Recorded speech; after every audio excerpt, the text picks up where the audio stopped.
What is going on, everybody, and welcome on inside the Business of Social podcast. I'm your host, David Brickley, powered by STN Digital, and producer Will. We were recently asked to be on a podcast called On Brand with Nick Westergaard, talking all things branding, social, how brands should spend their money in 2022. I don't know, overall, a fun conversation. I thought our listeners would get some value out of it. Yeah, I think he asked some really good questions and a lot of advice from you similar to the show, but just how important social is and how it's more important than ever. Yeah, so I thought you guys would enjoy this little small mini episode of myself. Some self-promotion here. I'd hate to be so egotistical, producer Will. But again, I thought it'd provide some value, so we wanted to throw it up on the podcast stream as well. So this is my conversation with Nick Westergaard over at On Brand.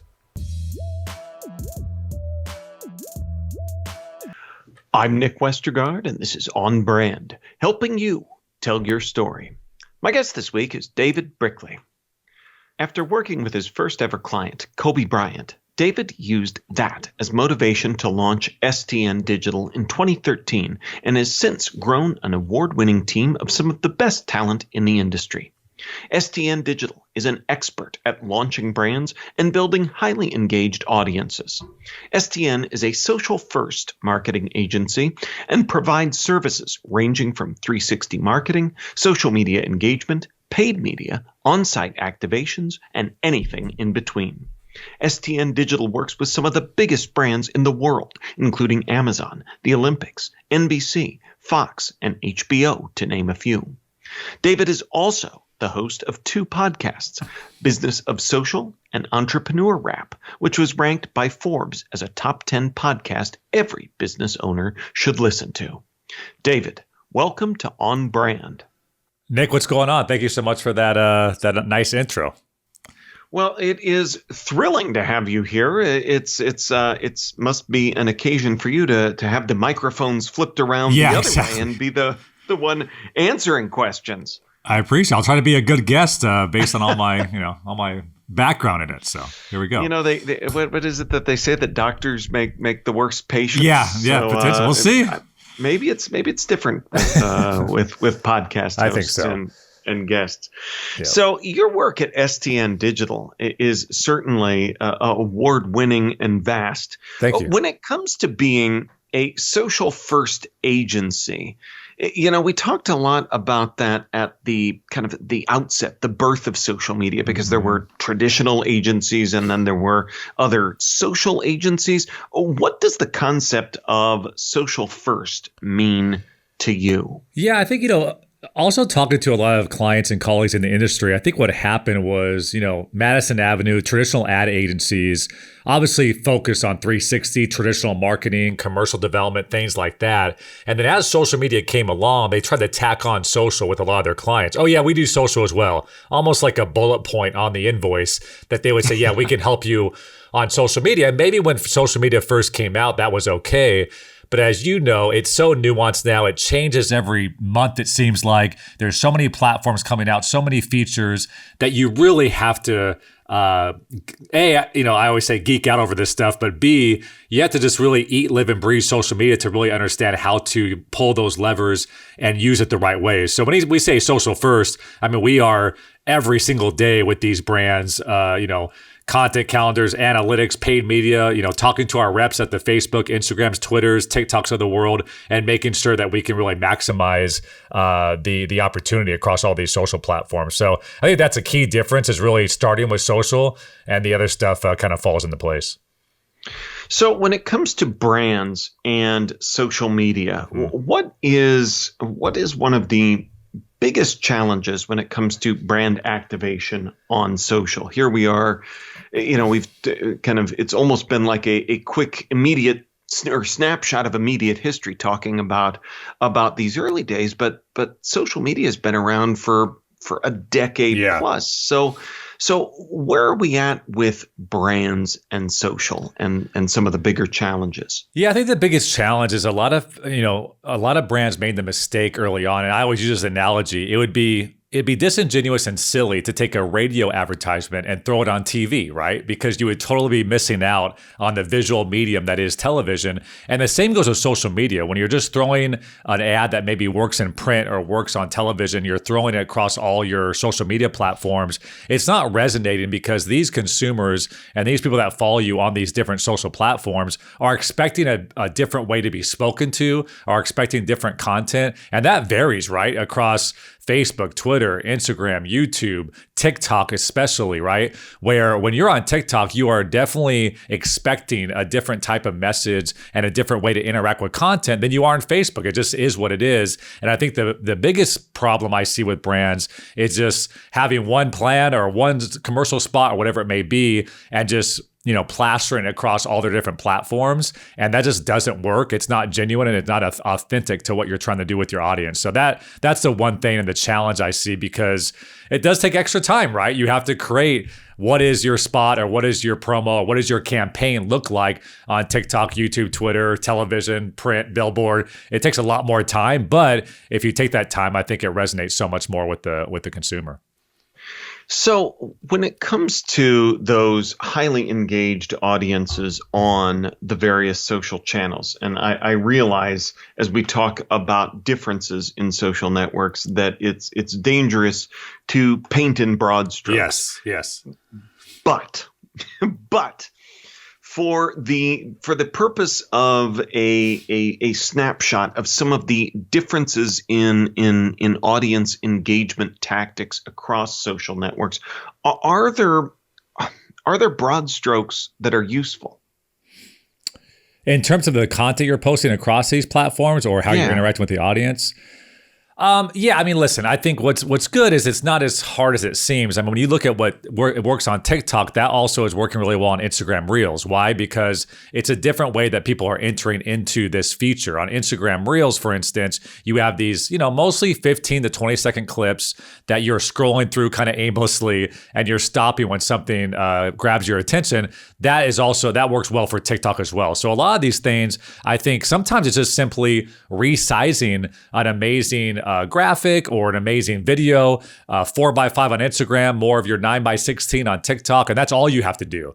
But even those little things are going to help you two ways. One, the audience is expecting that type of content and to be formatted a certain way. And then two, the algorithm, right? So these social networks and platforms, they really want you to play within their boundaries. So sometimes simply by just sizing it the correct way, the way they want you to size it, can exponentially get you that much more reach. So those are the small tweaks, even if it's a small video that may work across all platforms, just making some of those small tweaks so it reaches the most eyeballs.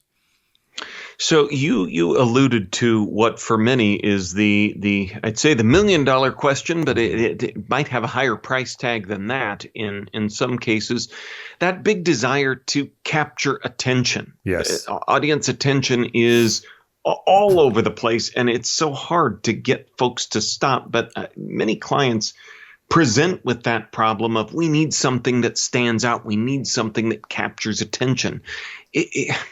How do you handle that need? Is that the right question, or is there something you can prescribe? Yeah, oftentimes it's we want to go viral, make us go viral, and that is if anybody tells you they could do that for you, it's really impossible unless you have a certain amount of budget, I guess, if you want to do it that way. I think when it comes to reach and distribution, there's only so much you can do organically at the end of the day. So you can come up with the best campaign, you can come up with a really, really unique perspective, but you are going to be limited to the algorithm, right? So even really amazing brands are looking at 3 to 5% engagement. So that means if you have 100,000 followers, you're lucky if you get 3 to 5,000 people that see your content. That's a pretty healthy average engagement, believe it or not. So you almost look at it like a baseball player, right? If they're hitting 3 times out of 10, they're an all-star, because that's just what the average shows you. So I think adjusting your expectations, but when you really want to make a splash, obviously paid media can kind of guarantee you a a lot of these platforms are now pay to play, but also looking at your ecosystem and your distribution levers, whether it's with partners, colleagues, other sub brands that you may work with, and then, influencer marketing, going to where your consumer is. If you don't have the consumer that you can guarantee to market or hit based on your current organic following or your email list or whatever it may be, then like every other medium, right, you have to go out and find, okay, this influencer, this brand really speaks to my target demographic, so I'm going to work with them and see if they can post my content and things like that. So those are ways that you can increase your ability to get more eyeballs on your content. Well, you mentioned some really good items that I feel like sometimes we're quick to grab on to the easy stuff, just paying for additional reach. Right. But what you talked about with partners and sub brands, and a lot of this isn't easy work, but this dot connecting can sometimes, it seems like, lift up what it is that you're trying to elevate in a powerful way. Well, and you may have saw this campaign, but Disney Plus, I think right around the time they were launching Disney Plus, they had everybody in their entire ecosystem have a conversation on Twitter and talk about it. So from an ESPN who's owned by Disney to a Marvel who is now owned by Disney, all those different things, and all those different brands were interacting at the same time with each other. And that just went quote unquote viral, and everybody in the industry saw that. But all they did was tap into their own ecosystem. And I think oftentimes so many brands don't do that and don't think that first. When you look at a company like Warner Media, they now own Warner Brothers, TNT, TBS, Bleacher Report. The list goes on and on and on. So there are some fun ways when you have a, Fresh Prince of Bel-Air reunion that you can really bring everybody in your portfolio together and have a really fun campaign that spans across all those different audiences because you own them. And I think oftentimes people don't tap into that enough when they have those free levers they can pull from a reach standpoint. It kind of gets me thinking, is that portfolio mindset something that is only for, it's obviously easily seen in players of that size and scope. Yeah. But are there ways that other businesses, brands can utilize that thinking?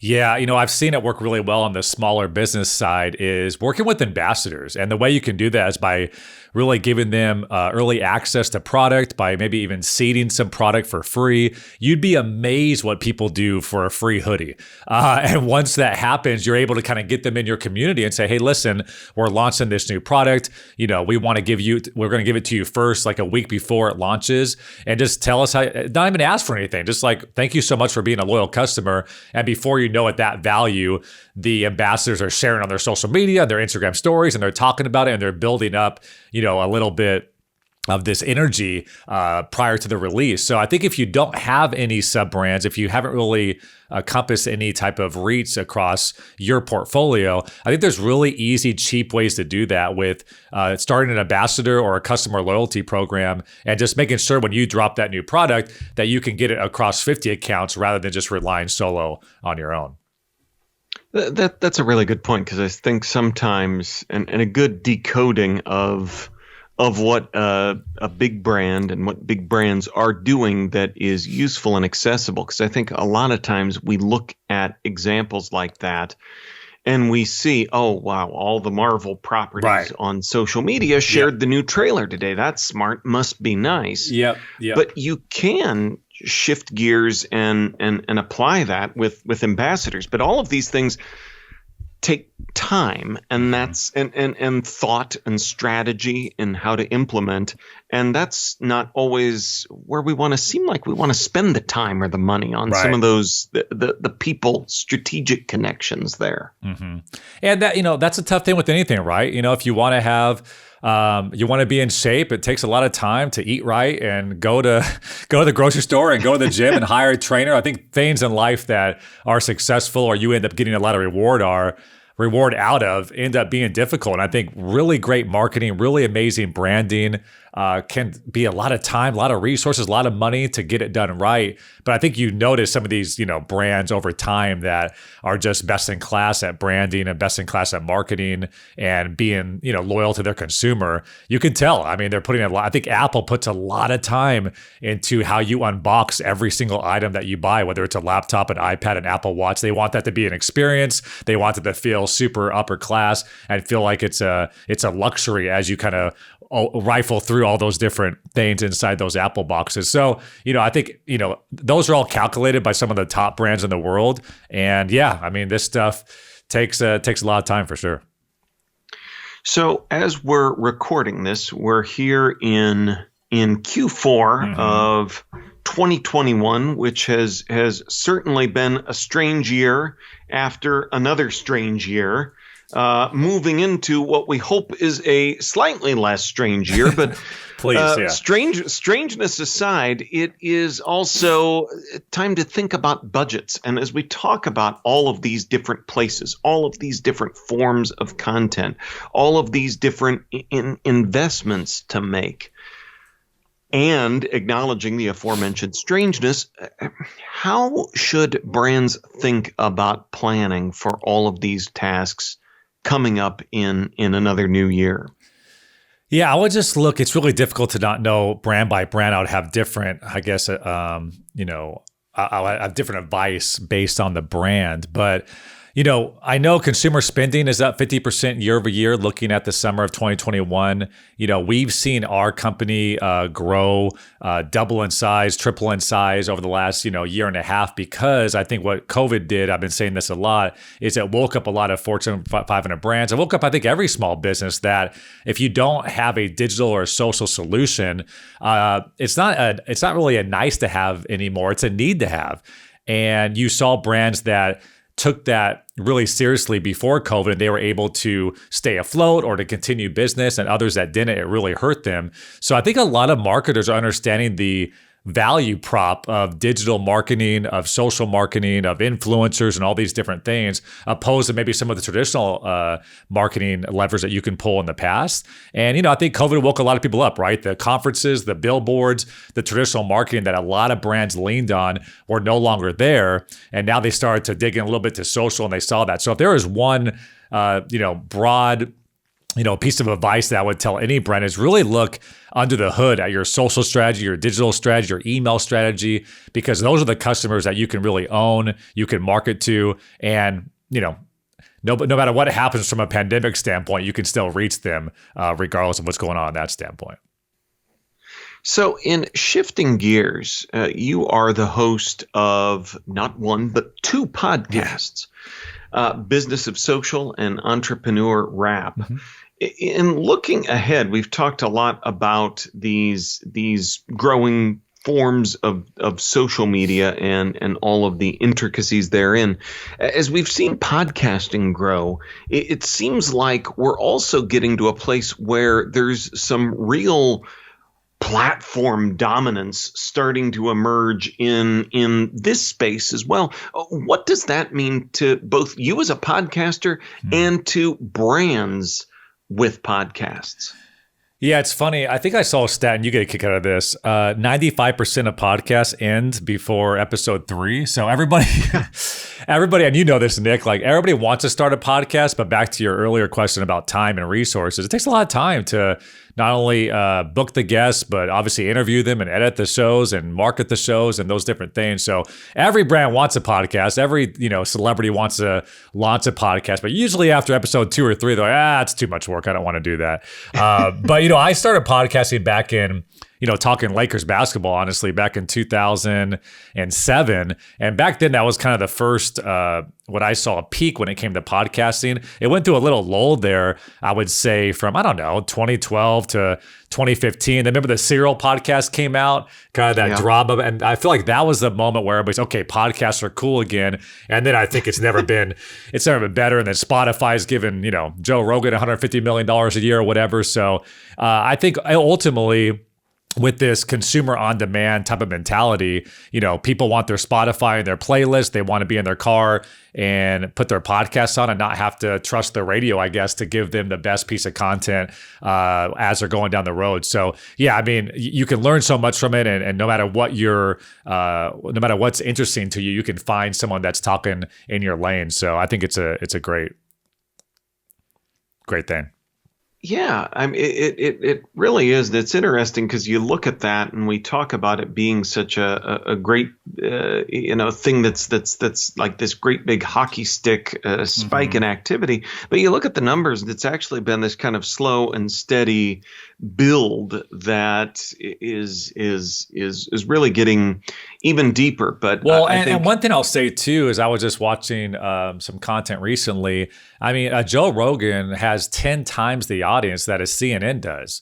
So you're talking about people like you and I starting to get our news and information more from some of these top podcasts opposed to the traditional mainstream media, which a lot of people can say is a really good thing because there's not as much corporate, ownership over that. And maybe we can get some, weed through the noise a little bit with some people that are just telling you how it is. But it's really interesting. I mean, the power that a Barstool has with their podcast numbers and a Joe Rogan and these different people that Tim Ferriss, these different people that have really done it the right way in terms of growing their audience. It's pretty insane the reach they have and the amount of ears that they have opposed to maybe some of those Fortune 500 brands that we were talking about earlier that dominated the radio and TV space for so long. Well, it is interesting, true, and it seems like you need some clarity of message before any brand that may have the platform in another format. You have to do a lot more to pull up to that podcasting microphone to cultivate an audience and to translate that into audio listeners as well. I think what we're finding too in this, Gen Z, millennials, 2021 age is ultimately people like people, and they want to kind of get invested into a human and someone that kind of talks like them or acts like them or maybe is questioning the same things they're questioning.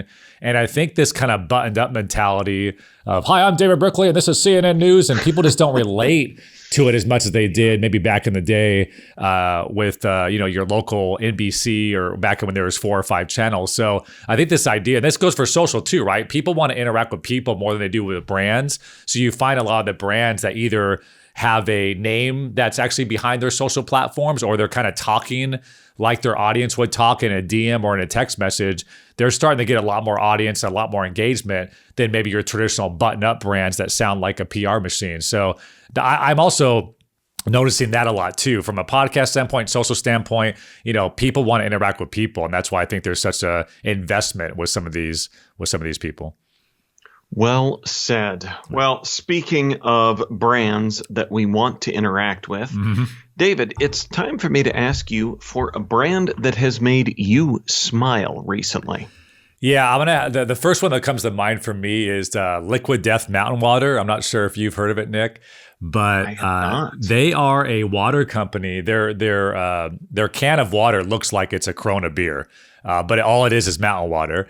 And they are the most followed water brand on Instagram. They beat out Fiji, Voss, Aquafina, all the, Arrowhead, all the water companies that have just dominated the industry. But they're such a disruptor in the industry because, first of all, their can is kind of odd. It's really definitely an icebreaker because you're holding this, what looks like a beer can, and all it is water. But secondly, the first ad they ever came out with, they're literally like waterboarding somebody as they're talking about how great their water is. And then recently they had Tony Hawk take a pint of blood, I think, or whatever, or not a pint, but a shot of blood out of his stream, you may have saw it, and then painted a bunch of skateboards. They're really being a disruptor in the water space because, water, if you think about it, right, is very traditional. It's glaciers, it's clean, it's pH levels, all those different things that every water company just automatically markets the same way. And they came in and said, you know what, let's try something different. Let's shock and awe a lot of people. Let's get people to look at us more like a rock and roll band opposed to a water brand. And they're just doing some really interesting things that make you laugh, that also kind of shock you a little bit, but ultimately it disrupts the space in a big way. So that's a brand that's made me smile, and I think they're doing a really good job disrupting the space right now. Awesome. Well, at the very least, beyond all of that, even the name Liquid Death will, if nothing else, will And they've done a good job smile. too. They built really a lifestyle brand. They have like a pinball machine on their website that costs $9,000. They have hoodies and shirts and skateboards, and they've really tapped into a target demo that started like in the kind of rock and roll and maybe the skateboard industry, and now they're the official water of Coachella, I think. So, but they're in Whole Foods, they're in mainstream in that regard too. So, but yeah, they really found a way to, again, they found a great way to build that community first and get those brand loyalists and those ambassadors kind of early on, so they were able to extend their message to the broader public. Awesome. David, where can folks go to learn more about who you are and what you do? Yeah, so if you Google David Brickley, Brickley, you'll probably see a lot of my platforms like Twitter, Instagram, TikTok, YouTube. The podcast is called Business Social. We do it much like you, kind of at least once a week with different people across the space. And we find it to be really interesting to people like you and I that just really want to learn more about branding, marketing, social, and just a digital landscape that, again, changes every 6 weeks or so. So it's important to keep your thumb on the pulse. And then, our agency is STN Digital, stn.digital on your browser if you want to check us out. Well, we will link up to all of that in our show notes at onbrandpodcast.com. David, thanks for being on brand with us. You bet. Thanks, Nick. And if you like what you're hearing, if we've made you smile, remember to subscribe to the show via Apple Podcasts, Spotify, or wherever you like to listen. Until next time, I'm Nick Westergaard, and I'll see you on the internet. All right, there it was, my conversation with Nick Westergaard over there at the On Brand podcast. Want to thank him so much for having me on the program. Hopefully you guys got a little bit of value out of that one. We will see you next time on the Business Social podcast. My name is David Brickley. It's all been powered by STN Digital.